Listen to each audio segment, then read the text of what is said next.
Hello friends, welcome market. I hope all बहुत अच्छे होंगे। बात लेते हैं क्रूड ऑयल और नेचुरल गैस की। मंडे सेशन में आने वाले हफ्ते में क्या रहेगा, कैसे ब्रेक करना, सबको जानेंगे। शुरुआत सबसे अगर क्रूड ऑयल से कर ली जाए तो इस हफ्ते में हमने अपसाइड डाउनसाइड दोनों ही देखी है। एक दायरे में रह करके क्रूड ऑयल ने ट्रेड किया है, यानी कि 6700 से लेकर के 6500 की रेंज में ओवरऑल। और मेरा मानना यही रेंज कल की ट्रेडिंग मंडे ट्रेडिंग सेशन में और आने वाले हफ्ते में रहेगी। देखा जाए तो आने वाला हफ्ता इवेंट से भरा पड़ा है, और अगर इवेंट्स की सबसे पहले बात कर ली जाए देन डेफिनेटली यूएस का इन्फ्लेशन नंबर भी आना है, जो कि कहीं ना कहीं आपको देखने को मिलने वाला है 15 तारीख को, वेडनेसडे को। उससे पहले अगर देख लिया जाए तो 14 तारीख को कहने की पॉवेल की स्पीच है, जो कि शाम के 7:30 बजे होनी है ट्यूसडे ट्रेडिंग सेशन में। तो मेरा मानना है इसके चलते एक वॉलेटिलिटी रहेगी। तो मैं तो यही कहूंगा कि थोड़ा सा कॉशियस वे में ही ट्रेड करें, ज्यादा बड़ी कोई क्वांटिटी यूज ना करें ट्रेड करने के लिए। बाकी जहां तक मेरा मानना है, एक बड़ी मोमेंटम या बड़ी तेजी तभी आएगी जब क्रूड ऑयल 6700 के ऊपर निकल जाएगा, या अगर कोई बड़ी करेक्शन आनी है तो क्रूड ऑयल को अपना कहीं ना कहीं 6500 का इमीडिएट सपोर्ट तोड़ना पड़ेगा, जो कि इस हफ्ते का एक एवरेज लो है। और सिंपल सी बात, अगर ये लेवल टूटता है तो मार्च सीरीज के लोज टेस्ट हो सकते हैं, और मार्च सीरीज जो कि मंथली लो है वो अगर टूट जाता है तो गिरावट 6000 तक भी फिर जाती हुई दिखेगी। हालांकि सबसे बड़ा कंसर्न जो अभी भी मार्केट में बना हुआ है वो है इन्फ्लेशन। यूएस में इन्फ्लेशन अभी भी कम होने का नाम नहीं ले रहा, और पॉवेल कहीं ना कहीं अपने कमिटमेंट में हमेशा ये बात कहते रहे हैं कि जब तक 2% तक इन्फ्लेशन नंबर नहीं आ जाता, सॉरी, तब तक इंटरेस्ट रेट में कोई भी ढील नहीं मिलेगी। ये भी कहीं ना कहीं क्रूड ऑयल के लिए एक बहुत बड़ा प्रेशर पॉइंट है, क्योंकि देख पा रहे हैं इन्वेंट्रीज के बाद जो हमें एक अच्छी खासी रैली जो वेडनेसडे को देखने को मिली थी, वो कहने की ठंडी पड़ती हुई दिखी हफ्ते के आखिरी दिन में due to inflation number. Let's see, देखते हैं फिलहाल आने वाले हफ्ते में यूएस के इन्फ्लेशन नंबर कैसे देखने को मिलते हैं। बट यस, जैसे ने बोला, एक वॉलेटिलिटी बनी रहेगी एक दायरे में, और उस दायरे के अंदर आपको लेवल बेस्ड ट्रेडिंग ही करनी है। बाकी जहां तक बात कर लीजिए और न्यूज़ेस की, तो यस डेफिनेटली चाइना जो एक सेकंड लार्जेस्ट कंज्यूमर है क्रूड ऑयल का, उसमें अप्रैल में इंपोर्ट में काफी ज्यादा ग्रोथ देखने को मिली है। 5.4% की ग्रोथ अप्रैल में देखने को मिली है पिछले अप्रैल के मुकाबले, जो कि एक अच्छी चीज है, एक अच्छी न्यूज है। एंड डेफिनेटली अगर यहाँ पे अगर क्रूड ऑयल का इंपोर्ट, अगर क्रूड ऑयल चाइना में बढ़ता है, ऐसे सिचुएशन में क्रूड ऑयल के प्राइसेस में एक अच्छा बूस्ट मिल सकता है। लेट्स सी, बट यहाँ पे इन्फ्लेशन, जो कि मैंने बताया कि एक बड़ा सरदर्द रहेगा, क्योंकि अगर इन्फ्लेशन अगर बढ़ेगा, इंटरेस्ट रेट में अगर कोई ढील नहीं मिली, तो कहीं ना कहीं डिमांड पे भी इसका बुरा इंपैक्ट पड़ सकता है, और प्राइसेस भी कहीं ना कहीं ड्रैग डाउन हो सकते हैं। तो कुछ पॉजिटिव है, कुछ नेगेटिव है मार्केट में। लेट्स सी, बाकी मेरा मानना है आने वाले हफ्ते में जो इवेंट्स हैं उस पे भी क्रूड ऑयल का मूवमेंट पूरी तरह से डिपेंड करेगा। Late me go guys, crude oil के लेवल्स पे चलते हैं, टेक्निकल लेवल्स पे मंडे सेशन की रेंज क्या रह सकती है। तो जो मैं रेंज शुरुआती बेसिस पे देख पा रहा हूँ गाइस, वो 6600 से लेकर के 6500 की एक्सपेक्ट कर पा रहा हूँ, जिसमें 6600 का लेवल जो कि हमारे लिए इमीडिएट हर्डल की तरह काम करेगा। मंडे सेशन में वहां पे पहले फर्स्ट ऑफ ऑल रिजेक्शन देखने को मिल सकता है क्रूड ऑयल में, क्योंकि देखा जाए जिस तरह से ब्रेकडाउन आया है, कहीं कि अगर क्रूड ऑयल फर्स्ट टाइम में अगर 6600 के लेवल को टेस्ट करता है तो एक प्रॉफिट बुकिंग देखने को मिल सकती है। बाकी मेरा मानना है अगर क्रूड ऑयल अगर मॉर्निंग में 6600 के लेवल को होल्ड कर जाता है शुरुआती 1 घंटे में, तो ये तेजी कहीं ना कहीं हमें एक शॉर्ट कवरिंग की तरफ ले जा सकती है, जो कि कहीं ना कहीं इस हफ्ते का हाई है। मतलब 6700 6680 ये जोन कहीं ना कहीं हमारे लिए वीकली हर्डल की तरह काम करेगा। यही आपका प्राइमरी टारगेट भी होगा अगर क्रूड ऑयल अगर होल्ड कर जाता है 6600 के लेवल्स। बाकी अगर क्रूड ऑयल को अपने अप ट्रेंड को अगर कंटिन्यू करना है, तो मेरा मानना है 6700 के ऊपर एक डेली क्लोजिंग देनी पड़ेगी। अगर ऐसा हो गया, will see some good upside, and उस हिसाब से कहने कि आपका जो सेकंड टारगेट बन जाएगा वो बन जाएगा 6817 का लेवल, जो कि कहीं ना कहीं हमारे 1 मई के हाईज है, मई सीरीज का हाई है। और बात की जाए मैक्सिमम टारगेट की, तो मैक्सिमम टारगेट जो मैं देख पा रहा हूँ वो सीधे सीधे 7040 के देख पा रहा हूँ, जो कि एक्जैक्टली आपके लोअर हाई है यानी कि 26 अप्रैल के। तो वहां तक का मोमेंटम कहीं क्रूड ऑयल में फिर बिल्ड हो जाएगा।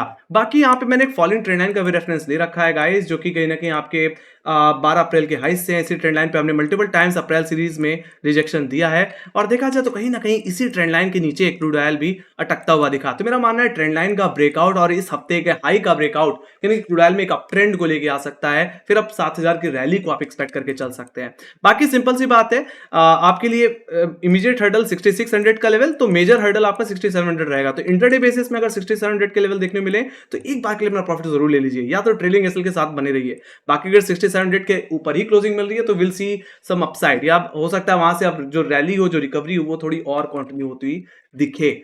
अब जहां तक बात कर ली जाए लोअर लेवल्स की, तो गाइस 6500 6480 ये आपके लिए इमीडिएट सपोर्ट जोन की तरह काम करेगा। देखा जाए तो फ्राइडे ट्रेडिंग सेशन में 6500 के लेवल्स पे काफी हैवी पुट राइटिंग इमर्ज होती हुई दिखी है, और ये इमीडिएट सपोर्ट है। 6480 का लेवल एग्जैक्टली आपका 100 वीक एक्सपोनेंशियल मूविंग एवरेज है गाइस। अगर मैं डेली बेसिस में देख लूं तो गाइस यही आपका कहीं ना कहीं एक एवरेज लो भी रहा है इस हफ्ते का, तो एक तरह से वीकली सपोर्ट भी आप इसे कह सकते हो। ऑलराइट, बाकी आप 6500 के जोन आए तो फर्स्ट अटेम्प्ट में खरीदिए, 20-25 पॉइंट का स्टॉप लॉस लगा करके दोबारा 6600 के लिए प्ले करिए। अब जहां तक बात रही बिकवाली की, तो मेरा मानना है डाउन ट्रेंड की शुरुआत तो तब हो जाएगी जब इस हफ्ते का वीकली सपोर्ट टूट जाएगा 6500 6480। ये अगर टूटता हुआ दिख रहा है तो मेरा मानना है गिरावट आपको लेके जाएगी प्राइमरली 6400 जो कि नेक्स्ट फुट राइटर का लेवल है, और 6370 ये जोन है एग्जैक्टली ओवरऑल।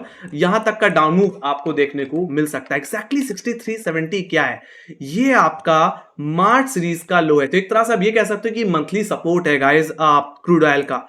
बाकी सिंपल सी बात है, जो आप ये ट्रेंड लाइन देख पा रहे हैं गाइस, इसका रेफरेंस मैंने ले रखा है। Let me go to bigger time frame, एक दिन के टाइम फ्रेम में चलते हैं तो आप देख पाओगे कि इस ट्रेंड लाइन पे हमने पहले भी मल्टीपल टाइम सपोर्ट ले रखा है। इससे पहले हमने पिछले साल दिसंबर सीरीज में सपोर्ट लिया और जनवरी सीरीज में भी लगातार सपोर्ट लिया और फरवरी में भी सपोर्ट लिया है।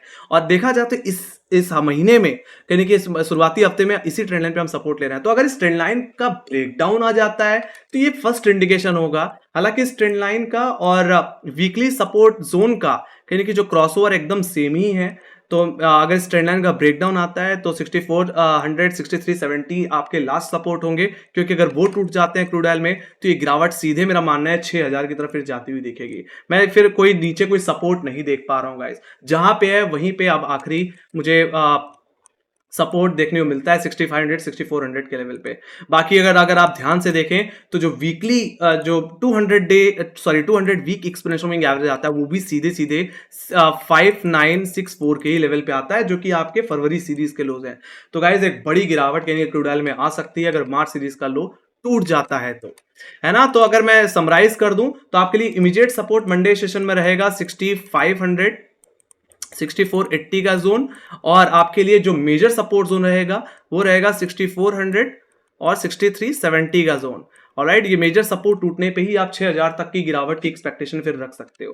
तो गाइज जो टिपिकल जो कामकाज हो सकता है इस हफ्ते में वो 6700 से लेकर के 6400 की रेंज में हो सकता है।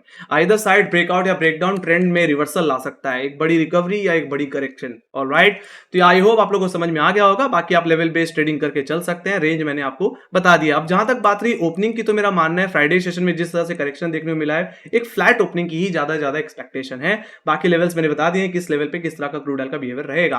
Let me go to crude oil option data. Option data की अगर मैं बात कर लूं तो हायर लेवल्स मुझे काफी हैवी कॉलिंग देखने को मिली है, लाइक 6600 की कॉल ऑप्शन जहां पे 15800 का हुआ है, और उसके बाद अगर देखा जाए तो 6700 की कॉल ऑप्शन जहां पे 18000 का हुआ है। तो 6600 इमीडिएट रेजिस्टेंस, 6700 मेजर हर्डल, ये निकला तो क्रूड ऑयल में बड़ी तेजी 7000 की एक्सपेक्टेशन आप कर सकते हो। लोअर लेवल्स पे अगर देखें तो 6500 के लेवल इमीडिएट सपोर्ट जहां पे 7520 का ओआई है। उसके बाद अगर आप देख पा रहे हो कहीं ज्यादा ओआई तो 6400 की पुट ऑप्शन में ही है जहां पे 4287 का ओआई है। तो यहां पे भी 6500 मंडे में एक इमीडिएट सपोर्ट, 6400 मेजर सपोर्ट, ये एग्जैक्टली मार्च सीरीज का लो है, मंथली लो है। तो अगर ये टूट गया तो 6000 की एक्सपेक्टेशन आप रख सकते हैं। बाकी वीकली रेंज 6700 से 6400, इस रेंज के अंदर आप लेवल बेस्ड ट्रेडिंग करिए। बाकी इस रेंज के ब्रेकआउट या ब्रेकडाउन देने पे जैसे बताया एक बड़ा मूवमेंट जनरेट हो सकता है, एक तरफा मूवमेंट की आप एक्सपेक्टेशन कर सकते हो। Let me go to inventories. Inventories की अगर बात करी जाती है, डेफिनेटली एक्सपेक्टेशन से ज्यादा सप्लाई कट देखने को मिला, जो कि क्रूड ऑयल के प्राइसेस को वेडनेसडे के ट्रेडिंग सेशन में एक अच्छी खासी मूव देता हुआ देखा जाए तो -1.362 मिलियन बैरल पर डे के हिसाब से सप्लाई यहाँ पे कट में गिरावट देखने को मिली। हालांकि पिछले से तो काफी ज्यादा बेहतर और एक्सपेक्टेशन से भी काफी बेहतर हमें देखने को मिली है। मेरा मानना है इतनी ज्यादा सप्लाई आने के बाद मेरा मानना है एक और सप्लाई कट भी देखने को मिल सकता है। बाकी डेफिनेटली वेडनेसडे को सप्लाई आनी है और पॉवेल की स्पीच भी है और इन्फ्लेशन नंबर भी आना है, तो उसका भी थोड़ा इन्फ्लुएंस रहेगा। हो सकता है कि इन्वेंट्री पे इतना ज्यादा क्रूड ऑयल रिएक्ट ना करे जितना पॉवेल की स्पीच और इन्फ्लेशन नंबर पे करे, तो इस चीज को ध्यान में रखना। बाकी मेरा मानना है एक और सप्लाई कट देखने को मिल सकता है, में गिरावट देखने को मिल सकती है आने वाले हफ्ते में वेडनेसडे को। लेट मी गो टू अब नेचुरल गैस पे चलते हैं। तो नेचुरल गैस के अब स्ट्रक्चर की बात कर लेते हैं, यहां पे क्या होता दिख रहा है। मैंने आप लोगों को बताई थी ये बात कि नेचुरल गैस ने एक अच्छा खासा बॉटम बना लिया है, जहां 165 170 का जोन निकलेगा क्रूड ऑयल में, नेचुरल गैस में सॉरी एक बड़ी तेजी देखने मिलेगी, जो कि नेचुरल गैस को 200 के लेवल तक ले जा सकती है। और अगर आप ध्यान से देखें तो इस हफ्ते में हमने 195 रुपए तक के लेवल भी लगा डाले हैं। मेरा मानना है ये तेजी, ये अप ट्रेंड कंटिन्यू रह सकता है। अब आने वाले हफ्ते में 200 का लेवल सबसे बड़ा हर्डल होगा। अगर ये लेवल निकल गया तो यहां से भी आप मैं एक्सपेक्ट कर सकता हूं कि 8 से 12% की रैली और कहीं कि क्रूड ऑयल में नेचुरल गैस में देखने को मिल सकती है करंट लेवल से भी। ऑलराइट, सो देखा जाए तो फंडामेंटल की अगर मैं सबसे पहले बात कर लूं तो ये बात मैंने कही थी कि जैसे जैसे हम इस साल के मिड तक जाते आएंगे, इस गर्मी एकदम पीक पे होगी, ऐसे सिचुएशन में जो कूलिंग डिमांड होती है वो भी कहीं ना कहीं तेजी पकड़ेगी, क्योंकि नेचुरल गैस हीटिंग और कूलिंग दोनों में यूज होता है। ऑलराइट, तो उसका असर अब यहाँ पे देखने को मिल रहा है। डिमांड अच्छी है और सप्लाई में गिरावट, और वो कहीं ना कहीं प्राइसेस को एक अच्छा बूस्ट दे रही है।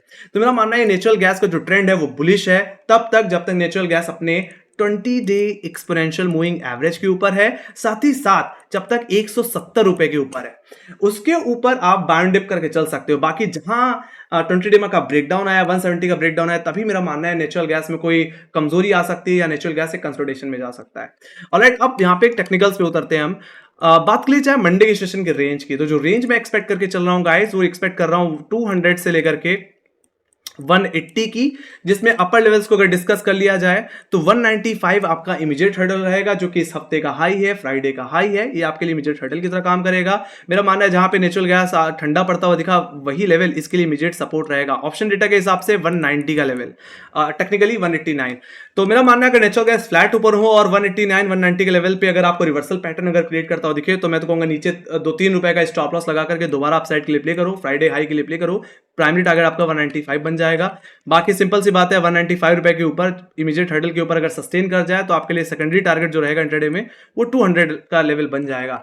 देखा जाए तो 200 रुपए के लेवल्स पे काफी हैवी कॉलेटिंग हुई है, तो ये आने वाले हफ्ते में सबसे बड़ा हर्डल है। बाकी जैसे पहले बताया कि अगर 200 रुपए के अगर ऊपर सस्टेन कर गया, देखा जाए तो यहीं पे इसका 200 डेमा भी आता है गाइस, है ना। तो ये लास्ट मूविंग एवरेज है जिसको नेचुरल गैस को बिगर टाइम फ्रेम में निकालना है, क्योंकि अगर 200 डेमा अगर बिगर टाइम फ्रेम में निकल गया तो ये एक बहुत बड़ा रिवर्सल यहाँ पे इंडिकेट होगा। और जैसे बताया कि 8 से 12% की रैली भी फिर नेचुरल गैस में एक्सटेंड हो सकती है।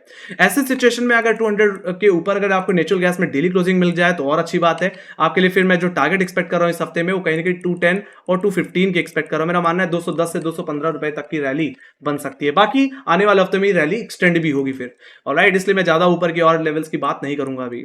अब जहां तक बात कर ली जाए लोअर लेवल्स की, तो आपका जैसे मैंने बताया कि इमीडिएट सपोर्ट 189 190 का लेवल है। फ्राइडे का अगर लो टूट जाता है तो यहां पे मैंने एक राइजिंग ट्रेंड लाइन का भी रेफरेंस ले रखा है गाइस, जो कि कहीं ना कहीं आपकी एक मई के लो से और इसी ट्रेंड लाइन पे आप मल्टीपल टाइम सपोर्ट लेते रहे हैं। मेरा मानना है इस ट्रेंड लाइन का ब्रेकडाउन 190 का ब्रेकडाउन कहीं ना कहीं इसमें एक प्रॉफिट बुकिंग लेके आ सकता है, जो कि आपको लोअर साइड पे पुट साइड की तरफ एक अच्छा पैसा बना के दे सकता है। आपका जो पहला टारगेट होगा इंट्राडे बेसिस में वो होगा 180 का लेवल, जो कि कहीं ना कहीं आपका ट्यूसडे का लो और कहीं ना कहीं थर्सडे का लो है। बाकी मेरा मानना है सेकेंडरी टारगेट ज्यादा से ज्यादा इस हफ्ते में अगर कोई गिरावट आई तो ज्यादा से ज्यादा 170 तक नेचुरल गैस फिसल सकता है। बस 170 क्या है, एक बहुत ही बड़ा पुट राइटर का लेवल, और 170 के अगर लेवल पे देखा जाए तो यहीं पे इसका 20 डे एक्सपोनेंशियल मूविंग भी एवरेज आता है, जो कि एग्जैक्टली फ्राइडे का भी लो है 168। तो आपके लिए जो वीकली सपोर्ट रहेगा गाइस वो 170 168 का रहेगा। मेरा मानना है अगर ये जोन अगर आपको मिल जाए तो दोबारा आप नेचुरल गैस में खरीदारी कर सकते हैं। मेजर रिकवरी वापस आपको नेचुरल गैस में देखने को मिल सकती है। अब जहां तक बात रही बेरिश ट्रेंड की, तो वो बेरिश ट्रेंड तभी ट्रिगर होगा जब इस जोन का ब्रेकडाउन आ जाए। अगर ऐसा हो गया तो फिर नेचुरल गैस वापस फिसल सकता है। 160 140 रुपए तक के लेवल्स वापस फिर नीचे की तरफ देखने को मिल सकते हैं। तो मैंने सारे लेवल्स आपको बता दिए कि कहां से क्या होता हुआ दिख सकता है। तो गाइज ट्रेंड बुलिश है, 20 डेमा के ऊपर है और 170 के ऊपर है, तब तक आप बाउंड डिप करके चल सकते हैं, कोई दिक्कत नहीं। बाकी मैंने सारे लेवल्स आपको बता दिए कहां से क्या हो सकता है। अब जहां तक बात रही ओपनिंग की, तो मेरा मानना है नेचुरल गैस में एक फ्लैट से गैप ओपनिंग देखने को मिल सकती है। ट्रेंड बहुत मजबूत है, कोई खास दिक्कत नहीं। और जहां 200 रुपए और 200 डेमा का ब्रेकआउट आ गया तो फिर आपको एक बड़ी रैली देखने को मिलेगी। So that's the thing. तो नेचुरल गैस में मैं बहुत ज्यादा बुलिश हूं, यहाँ पे कोई मुझे दिक्कत नहीं देखने को मिल रही है। So let me go to option data. Option data में भी देख लेते हैं नेचुरल गैस में आखिर होता हुआ क्या दिख रहा है, वहां से हमें क्या समझ में आता है। तो अगर मैं नेचुरल गैस की अगर बात कर लूं तो हायर लेवल्स पे गाइस अगर मुझे कहीं क्वालिटी देखने को मिल रही है तो सीधे सीधे 200 पे ही देखने को मिल रही है, जहां पे 69.35 का वाई, और यही सबसे ज्यादा वाई होल्ड करने वाला लेवल भी बन गया है। तो मेरा मानना है आने वाले हफ्ते में 200 के लेवल के ऊपर निकलना पड़ेगा, तभी नेचुरल गैस अपने अप ट्रेंड को कंटिन्यू रखेगा। बाकी यही लेवल आपके लिए आने वाले हफ्ते में सबसे बड़ा हर्डल रहेगा। ओके, अब जहां तक बात रही लोअर लेवल्स की, तो लोअर लेवल्स पे अगर मैं कहीं पुट राइटिंग देख रहा हूं, एक्टिव पुट राइटिंग देख रहा हूं, तो 180 की पुट ऑप्शन में जहां पे 8500 का हुआ है, उसके बाद 170 की पुट ऑप्शन में जहां पे 10250 का हुआ है। तो मेरा मानना है ये 180 आपके लिए इमीडिएट सपोर्ट और 180 और 170 ये आपके इमीडिएट एंड मेजर सपोर्ट की तरह काम करेंगे। बाकी जैसे मैंने पहले ही बताया कि 170 का लेवल टूट गया तो नेचुरल गैस में फिर से दबाव आता हुआ दिखेगा। ऐसा हो सकता है कि इस इन्फ्लेशन नंबर और पॉल की स्पीच के चलते क्रूड नेचुरल गैस भी थोड़ा कंसोलिडेशन में आए। रेंज क्या रह सकती है? 200 रुपए से लेकर के 170, इस रेंज के अंदर हो सकता है आने वाले हफ्ते में टिपिकल कामकाज होता हुआ दिखे। लेवल मैंने बता दिया, आप लेवल बेस्ड ट्रेडिंग भी करके चल सकते हैं। ऑलराइट, बाकी हम क्रूड ऑयल और नेचुरल गैस के चार्ट ट्विटर और टेलीग्राम पे शेयर करते रहते हैं हमेशा 3:30-4 बजे के बाद, तो आप उसको भी देख सकते हैं। लिंक आपको डिस्क्रिप्शन बॉक्स में मिल जाएगी, उनको फॉलो कर लीजिए। अब बात कर लेते हैं इन्वेंट्रीज की। तो इन्वेंट्रीज की अगर मैं बात करूं तो यहां पे भी हमें एक अच्छा सप्लाई कट देखने को मिला, एक्सपेक्टेशन से बेहतर आया। यहां पे हालांकि एक्सपेक्टेशन को ज्यादा तवज्जो दी जाती है। 87 बिलियन क्यूबिक फीट के हिसाब से सप्लाई आने के आसार थे, but I 79 billion cubic feet, जो कि बेहतर थी। और यही हमें चाहिए, यही चीज कहने की नेचुरल गैस के प्राइसेस को एक अच्छा बूस्ट दे सकती है। ऑलराइट, और देखा जाए तो लगातार इस हफ्ते में 2 हफ्ते में इस महीने की शुरुआत से हमें एक अच्छा सप्लाई कट देखने को मिल रही है। एक्सपेक्टेशन से बेहतर सप्लाई आती हुई दिख रही है। मेरा मानना है आने वाले हफ्ते में भी एक और सप्लाई कट देखने को मिल सकता है, जो कि नेचुरल गैस के प्राइसेस को 200 रुपए के ऊपर भी निकलने में मदद करेगा। बाकी इन्फ्लेशन नंबर और पॉल की स्पीच थोड़ा सा इसको इन्फ्लुएंस कर सकते हैं, इसको थोड़ा सा दबाव में ला सकते हैं, क्योंकि अगर एग्जैक्टली इंटरेस्ट रेट में अगर कोई ढील नहीं मिलती है तो डिमांड में कमजोरी देखने को मिलेगी। वो चीज़ क्रूड ऑयल में भी अधिकतर देखने को मिलती है, बट नेचुरल गैस भी थोड़ा प्रेशराइज हो सकता है इसके चलते। ऑलराइट, बाकी मैंने लेवल्स आपको बता दिए। आई होप आप लोगों को मेरी एनालिसिस पसंद आई, तो make sure guys like subscribe जरूर दबा दीजिए। अगर आपको कोई फीडबैक है, कोई सजेशन या कोई क्वेश्चन, तो प्लीज कमेंट सेक्शन में लिखकर जरूर बताइए। बाकी हमें फॉलो कर सकते हैं इंस्टाग्राम, ट्विटर, फेसबुक और टेलीग्राम पे, जहाँ पे मार्क्स रिलेटेड अपडेट हम लाते रहते हैं। इसी के साथ thank you very much for watching. Love you guys, see you next video, take care guys, love you, bye bye.